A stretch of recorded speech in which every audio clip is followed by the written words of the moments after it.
I mean, I don't know where to begin. Actually, we're going to begin with Peter. I do know where we're going to start. Yes, this tank top says, "Do not kill my vibe." Okay, so the problem with Peter, let me tell you the problem with Peter.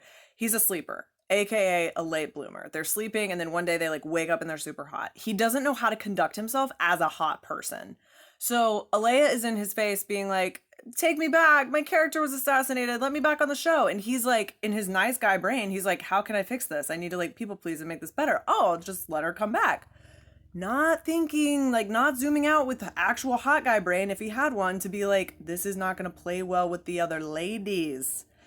Yes, the producers are totally taking advantage of the fact that he's a sleeper and like doesn't know how to conduct himself because everyone hates him right now, and that's amazing television. Like, think about this time last season on Hannah's season when they were they in Riga when she was like, "Y'all aren't here for me, you're too busy fighting."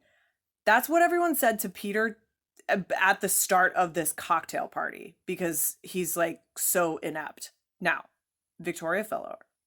Victoria Fuller, right? Victoria F. Okay. First of all, the reason they went to Cleveland is because these cities, I'm 99% sure it's because these cities offer them kind of these sweetheart tourist deals. And they're like, we'll put them up in this hotel for this discount and we'll get a crowd to come out to Cedar Point and watch a show.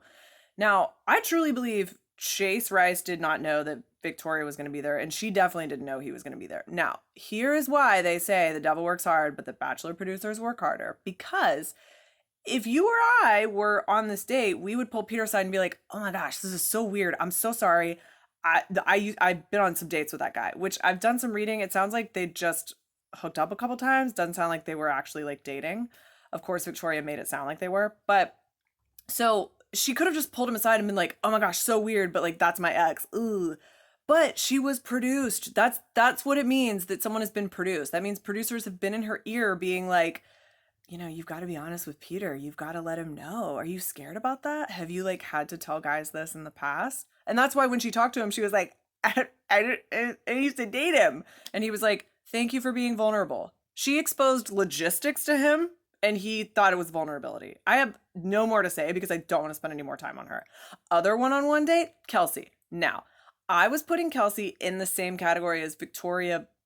Who's the other Victoria? Victoria P? The one that was like, "I've never been cared for in my life and you brought me a bottle of water." I thought that she was going to have a sob story like that when she was like, "My parents were divorced." Okay, I did some Googling.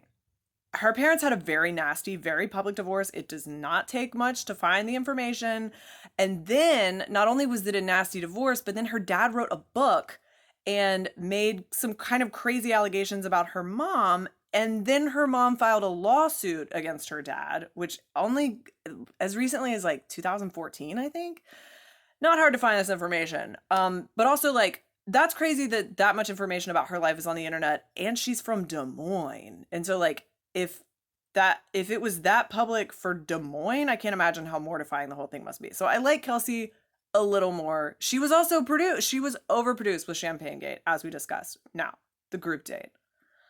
Honestly, I don't. There's something about Alea that I hate so much that I like really don't enter into her shtick too much because I'm just so annoyed by her. But I think she got the short end of the stick. I don't know. I'm not sure why the other girls hate her necessarily, but like the other Victoria was clearly lying when she was like, "I knew her for 3 hours." Whatever she said to Peter last week was clearly a lie. And you could see it in the way that she was trying to like double back this week where she was like, "Well, that's my truth and you have alternative facts and I don't know what else there is to say." Like, well, you lied. Now, I don't know how I would recover from that. Honestly, the only way to recover from it is to do what Victoria Fuller should have done and be like, "Oh my gosh, this is so embarrassing. I used to date that guy." That Victoria P, I think it's Victoria P, should have been like, "I'm so sorry. I was trying to sound impressive and I wanted to say something to make her look bad. And so I lied about it. I'm so sorry." Obviously, it's television, and so no one's going to do that. I think that's all we have. There's so much crime. Oh, my big takeaway from the group date is I think Sheehan and McKenna are going to be amazing on Bachelor in Paradise. Cannot wait for them on Bachelor in Paradise.